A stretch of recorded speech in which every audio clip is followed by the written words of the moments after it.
నేడు integrated schools నిర్మాణాలకు శంకుస్థాపన పాల్గొన్న మంత్రి రేవంత్ రెడ్డి పలువురు అధికారులు.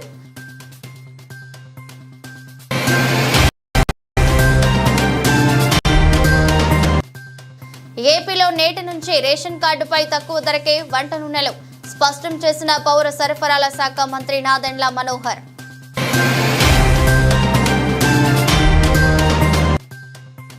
కేంద్ర ప్రభుత్వంపై మండిపడ్డ మాజీ మంత్రి హరీష్ రావు ఫైర్. ఆంధ్రప్రదేశ్కు 100 కోట్లు, తెలంగాణకు గుండు సున్నా.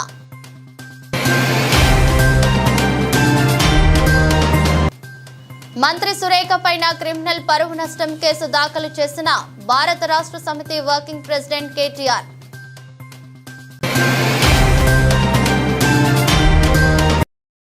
రాష్ట్రంలోని అన్ని దుకాణాల్లో శుక్రవారం నుంచి నెలాఖరు వరకు పామ్ ఆయిల్ లీటరు 850 గ్రాములు 110, సన్ఫ్లవర్ ఆయిల్ లీటరు 910 గ్రాములు 124 చొప్పున విక్రయించనున్నట్లు పౌర సరఫరాల శాఖ మంత్రి నాదెండ్ల మనోహర్ తెలిపారు. ఒక్కో రేషన్ కార్డుపై 3 లీటర్ల palm oil, 1 litre sunflower oil చొప్పున నిర్ణయించిన ధరలపై అందించనున్నట్లు వివరించారు. గురువారం విజయవాడలోని పౌర సరఫరాల శాఖ కార్యాలయంలో వంట నూనెల సరఫరాదారులు, ఛాంబర్ ఆఫ్ కామర్స్ సభ్యులు, వర్తక సంఘాల ప్రతినిధులతో నిర్వహించిన సమావేశంలో ఆయన ధరల నియంత్రణపై చర్చించారు. ఇండోనేషియా, మలేషియా, ఉక్రెయిన్ నుంచి దిగుమతులు తగ్గడంతో పాటు పన్నులు, ప్యాకేజీ ఖర్చులు పెరగడంతో ధరలు పెరిగాయని వ్యాపారులు వివరించారు. వేర్వేరు ప్రాంతాల్లో వేర్వేరు ధరలు కాకుండా రాష్ట్రమంతా ఒకే ధరపై విక్రయించాలని మంత్రి మనోహర్ వారికి సూచించారు.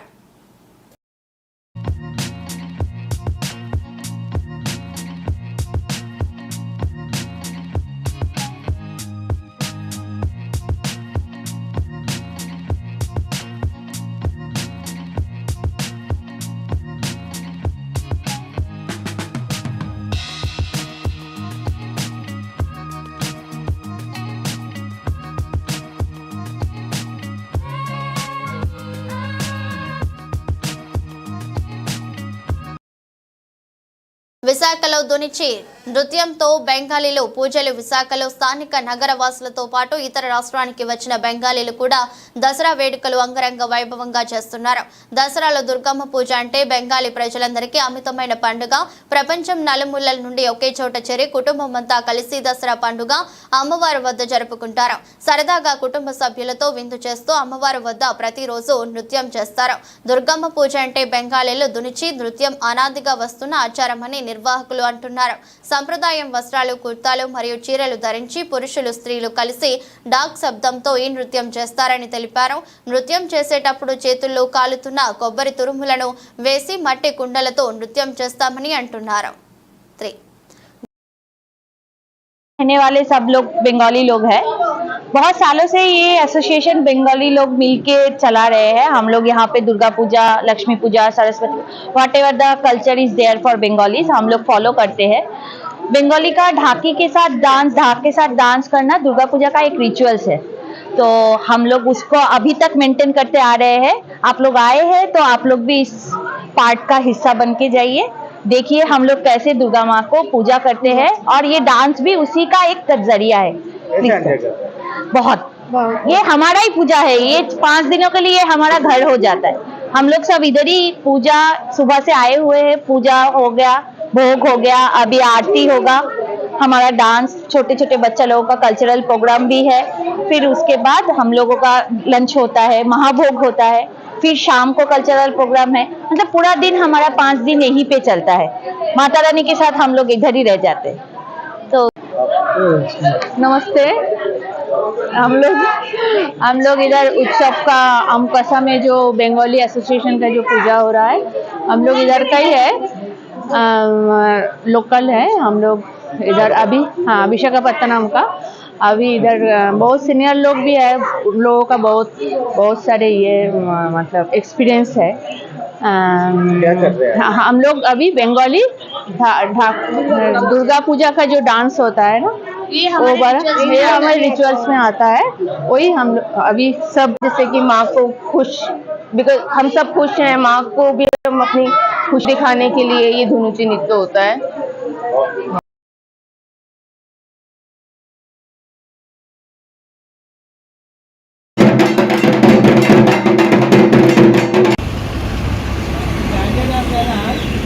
గాంధీయాలకి సంబంధం లేదు. గోదావరి పుష్కరాల కోసం ఆంధ్రప్రదేశ్కి 100 కోట్లు ఇచ్చి తెలంగాణకు గుండు సున్నా మిగిల్చింది.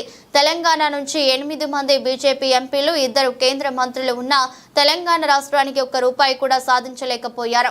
తెలంగాణకు హక్కుగా రావాల్సిన నిధుల కోసం పోరాటం చేయడంలో బీజేపీ, కాంగ్రెస్ పార్టీలు పూర్తిగా విఫలమయ్యాయి. లోక్సభలో బీఆర్ఎస్ ఉంటే తెలంగాణకు అన్యాయం జరిగేది కాదు. కేంద్ర బడ్జెట్లోనూ తెలంగాణకు సున్నా కేటాయింపులు చేసి ఆంధ్రప్రదేశ్కు అడిషనల్ గ్రాంట్ కింద 15,000 కోట్లు ఇచ్చారు. ఆంధ్రప్రదేశ్కు ఇచ్చారని మా బాధ కాదు, తెలంగాణకు అన్యాయం జరుగుతుందనేదే మా ఆవేదన. నిధుల కేటాయింపులో కేంద్ర ప్రభుత్వం తెలంగాణ మొదటి నుండి మొండి చెయ్యే. తెలంగాణ రాష్ట్రం పట్ల ఇంత వివక్ష ఎందుకు? తెలంగాణను ఇతర రాష్ట్రాలతో సమానంగా చూడాలని, హక్కుగా రావాల్సిన నిధులను ఖచ్చితంగా ఇవ్వాలని డిమాండ్ చేస్తున్నాం.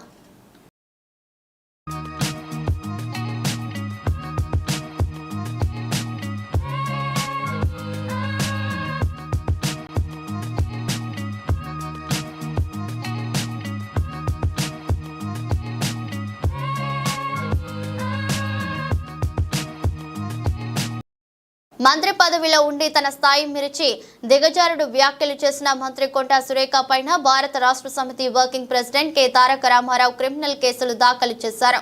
ఈ రోజు నాంపల్లి క్రిమినల్ కోర్టులో ఈ మేరకు క్రిమినల్ పరువు నష్టం కేసును వేశారు.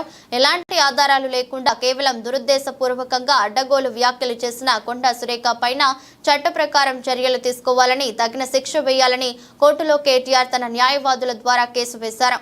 ఇప్పటికే కొండా సురేఖ చేసిన వ్యాఖ్యలపైన పరువు దావా వేస్తానని లీగల్ నోటీసులు కేటీఆర్ ఇచ్చారు. వారం రోజుల్లోగా బహిరంగ క్షమాపణ చెప్పాలని తన లీగల్ నోటీసులలో కేటీఆర్ పేర్కొన్నారు. అయితే లీగల్ నోటీస్ గడువు తీరిన నేపథ్యంలో చట్ట ప్రకారం సురేఖ పైన కేటీఆర్ ఈరోజు క్రిమినల్ డెఫమేషన్ కేసు వేశారు. సురేఖ గతంలో కూడా అసత్య ఆరోపణలు, అడ్డగోలు వ్యాఖ్యలు చేసినప్పుడు భారత ఎన్నికల సంఘం ఆమెకి చీవాట్లు పెట్టి మొట్టికాయలు వేసిన విషయాన్ని కేటీఆర్ కోర్టు దృష్టికి తీసుకువచ్చారు.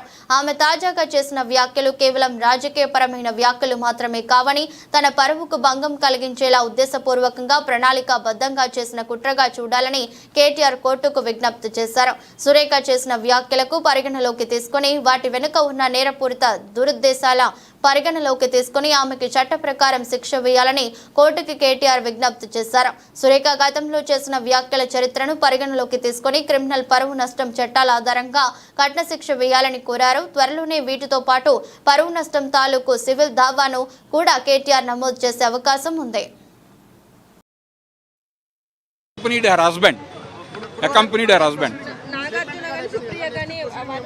Supriya had given a statement. She was the witness. Proceedings అదే కదా చెప్తా ఉంది మీకు. ఇంకొక విట్నెస్ ఉన్నారు. ఆ విట్నెస్ని వీళ్ళు కావాలంటే ఆ విట్నెస్ని కూడా కోర్టు వారు ఎగ్జామిన్ చేస్తారు. అదర్వైజ్ ఆ విట్నెస్తో చాలు మా ఇద్దరికి సరిపోతాయని వీరు భావిస్తే అది వీరి ఇష్టం. ఆప్షన్ వీరికే ఉంటుంది కంప్లైనెంట్కి. ఆడుకున్నారని చెప్పేసి మీరు కొంతమంది డైవర్సులు కూడా తీసుకున్నారని. డైవర్సులు ఒకరిదైందండి. నాగ చైతన్య డైవర్స్ 100% కేటీఆర్ చేయబట్టే అయింది. ఎందుకంటే ఎన్కన్వెన్షన్ హాల్ని కూలగొట్టొద్దు అని అంటే సమంతను నా దగ్గరికి పంపాలి అని చెప్పి ఆయన డిమాండ్ చేశాడు. సమంత గారిని వెళ్ళమని చెప్పి నాగార్జున వాళ్ళు ఫోర్స్ చేశారు. సమంత నేను వెళ్ళను అనింది. వెళ్ళను అంటే వాళ్ళు చెప్తే వింటే విను, లేకపోతే వెళ్ళిపోండి డైవర్స్ ఇచ్చారు. అది ఓపెన్ సీక్రెట్. అది అందరికీ కూడా ఇంటర్నల్గా మీడియా వాళ్ళంతా వాళ్ళకి ఎవరికి ఇండస్ట్రీ వాళ్ళందరికీ కూడా తెలుసు. ఈరోజు సమంత జీవితం అన్యాయం కావడానికి 100% కేటీఆరే కారణం. అదేవిధంగా 2-3 హీరోయిన్లు పెళ్ళిళ్ళు కూడా చేసేసుకున్నారు. ఎందుకంటే ఈ డ్రగ్స్ కేసు రాగానే ఈరోజు మీకు తెలుసు రకుల్ ప్రీత్ సింగ్ ఆల్రెడీ బయట ఆమె పెళ్లి చేసేసుకుందా. ఇంకొకరి 2 హీరోయిన్స్ కూడా గబగబా పెళ్ళిళ్ళు చేసేసుకున్నారు. ఈ తలకాయ నొప్పి మాకేంద్ర బాబు. మేము సద్దుల బతుకమ్మ వేడుకలు మంచిర్యాల జిల్లా లక్షెట్టిపేట పట్టణంలో సద్దుల బతుకమ్మ వేడుకలు గురువారం ఘనంగా జరిగాయి. బతుకమ్మ వేడుకలలో చివరి రోజున సద్దుల బతుకమ్మ వేడుకలను మహిళలు చిన్న పెద్ద తేడా లేకుండా ఆనందంగా జరుపుకున్నారు. తీరొక్క పువ్వులతో ఉదయం నుండే మహిళలు బతుకమ్మలను అందంగా అలంకరించి ప్రత్యేక పూజలు చేశారు. అనంతరం సాయంత్రం పట్టణంతో పాటు గ్రామాల్లోని ముఖ్య కూడళ్లలో బతుకమ్మలను ఒక చోట చేర్చి బతుకమ్మల చుట్టూ తిరుగుతూ పాటలు పాడుతూ ఆనందంగా కోలాటాలాడుతూ ఘనంగా జరుపుకున్నారు. అందుకు అంతకుముందు సద్దుల బతుకమ్మ వేడుకలను పురస్కరించుకొని మహిళలు తమ ఇంట్లో రకరకాల పిండి వంటలు తయారు చేసి బతుకమ్మలకు నైవేద్యంగా సమర్పించారు. మహిళలు ఎంతో ఉత్సాహంగా బతుకమ్మ ఉయ్యాల్లో చిత్తుల బతుకమ్మ శివుడి ముద్దుల గుమ్మ అంటూ బతుకమ్మ పాటలు పాడుతూ సంప్రదాయ నృత్యాలు చేస్తూ సంతోషంగా బతుకమ్మల చుట్టూ తిరుగుతూ కరతాళ ధ్వనులతో పాటలు పాడుతూ అంబరాన్నంటేలా బతుకమ్మ సంబరాలు నిర్వహించారు. నిమజ్జనం అనంతరం మహిళలు ఒకరికొకరు ఇచ్చుకో వాయినం పుచ్చుకో వాయినం అంటూ సద్దుల బతుకమ్మను సాగనంపడం జరిగింది. ఇటిక్యాల చెరువు వద్ద నిమజ్జనం చేసేందుకు రెవెన్యూ మున్సిపల్ అధికారులు ప్రత్యేక ఏర్పాట్లు చేశారు. బతుకమ్మల నిమజ్జనం సందర్భంగా ఎలాంటి అవాంఛనీయ సంఘటనలు జరగకుండా పోలీసులు గట్టి బందోబస్తు నిర్వహించారు.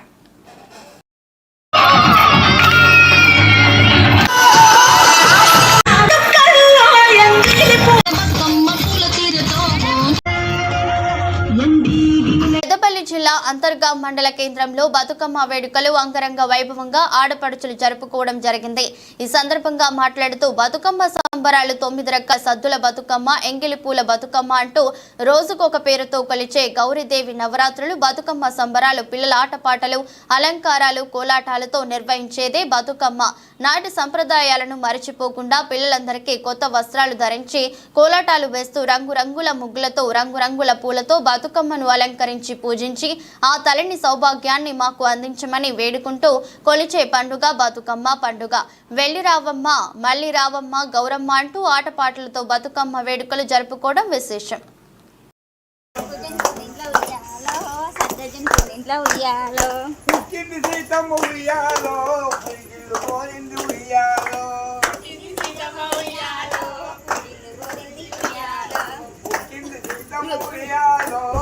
మనం ఉండే సమాజంలో మర్చిపోకుండా ఉండడానికే మనకు మన ఇంటి ఆడబిడ్డ బతుకమ్మ పండగ అంటే సాక్షాత్ పార్వతీ పరమేశ్వర్లు గౌరమ్మను పూజ చేసి బతుకమ్మ రూపంలో పెట్టి మనము 9 రోజులు 9 రకాల బతుకమ్మల ఆటలాడతాము. ఈ లాస్ట్ రోజు సద్దుల బతుకమ్మ అని అమ్మవారిని పెట్టుకొని 5 రకాల నైవేద్యాలు పెట్టి 9 రకాల నైవేద్యాలు పెట్టి పట్టు వస్త్రాలు కట్టుకొని పిల్లలంతా అలంకరణలతో ఆ కోలాటం వేస్తూ అంగరంగ వైభవంగా బతుకమ్మ సంబరాన్ని జరుపుకుంటారు. సాంప్రదాయాలు కట్టుబాట్లు ఏవి కూడా విడిపోకుండా అన్ని ముందు తరాలకు తెలవడానికే ఇలాంటి పండుగలు పెద్దలు నిర్ణయించారు. తెలంగాణ రాష్ట్ర ప్రభుత్వం ఆధ్వర్యంలో ట్యాంక్ బండ్పై గురువారం నిర్వహించిన బతుకమ్మ వేడుకలకు పెద్ద ఎత్తున హాజరైన మంత్రులు, మహిళలు, అధికారులు అమరుల స్తూపం వద్ద బతుకమ్మలతో మంత్రి సీతక్క, ప్రభుత్వ ముఖ్య కార్యదర్శి వాణి ప్రసాద్లు తొలి పూజ నిర్వహించి ట్యాంక్ బండ్పై ఉన్న ప్రధాన వేదిక వరకు ర్యాలీగా తరలి వెళ్లారు.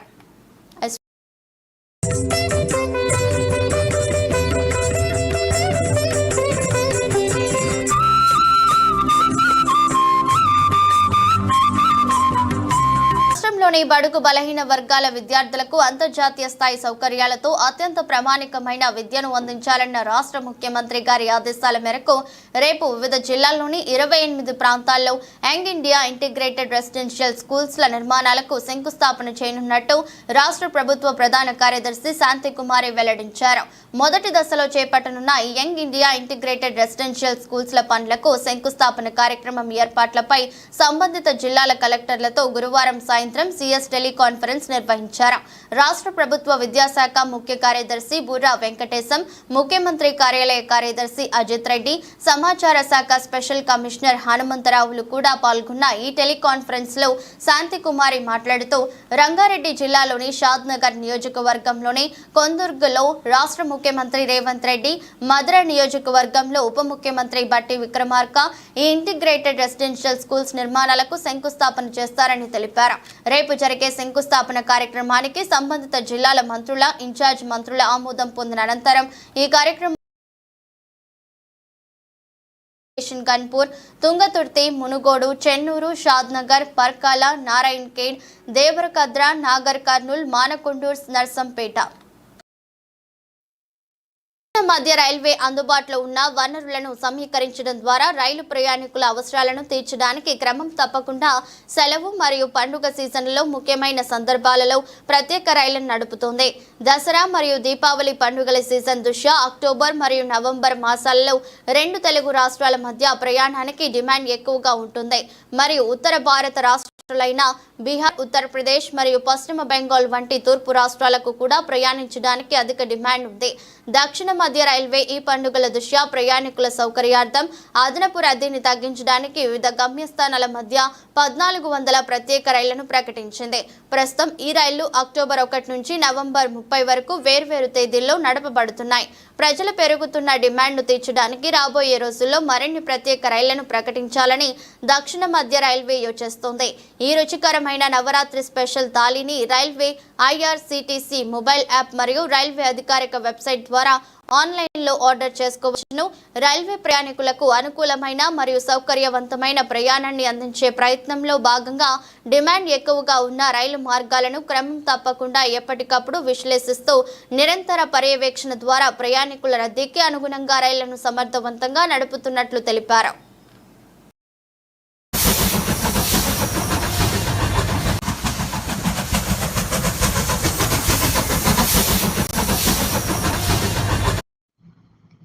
హైదరాబాద్ లోని ప్రజాభవన్ లో కొనసాగుతున్న ప్రజావాణి కార్యక్రమంలో గల్ఫ్ ఇతర గమ్యస్థాన దేశాల కార్మికులు ఎన్ఆర్ఐల కోసం ఏర్పాటు చేసిన ప్రవాసీ ప్రజావాణి ఫిర్యాదుల స్వీకరణ కేంద్రం నిర్వహణకు ప్రభుత్వం మార్గదర్శకాలు జారీ చేసింది. ప్రజావాణి ప్రతి మంగళవారం, శుక్రవారం ఉదయం 10 గంటల నుంచి మధ్యాహ్నం 1 గంట వరకు నిర్వహిస్తున్న సంగతి తెలిసిందే. గల్ఫ్ కార్మికుల సంక్షేమం కోసం ప్రభుత్వం సెప్టెంబర్ 16న జారీ చేసిన జీవో నెంబర్ 205కు కొనసాగింపుగా సాధారణ పరిపాలనా శాఖలోని ప్రవాస భారతీయుల GED NRI విభాగం పక్షాన ప్రభుత్వ ప్రధాన కార్యదర్శి శాంతికుమారి ఈ నెల 9న స్టాండర్డ్ ఆపరేటింగ్ ప్రొసీజర్స్ మార్గదర్శకాల మెమో జారీ చేశారు.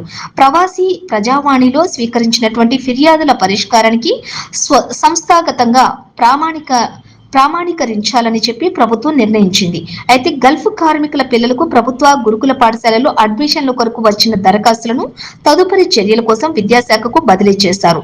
తెల్ల కాగితంపై దరఖాస్తు, పాస్పోర్టు, మొదటి page, address page, Aadhaar card, విద్యార్థి సర్టిఫికెట్లు సమర్పించాలి.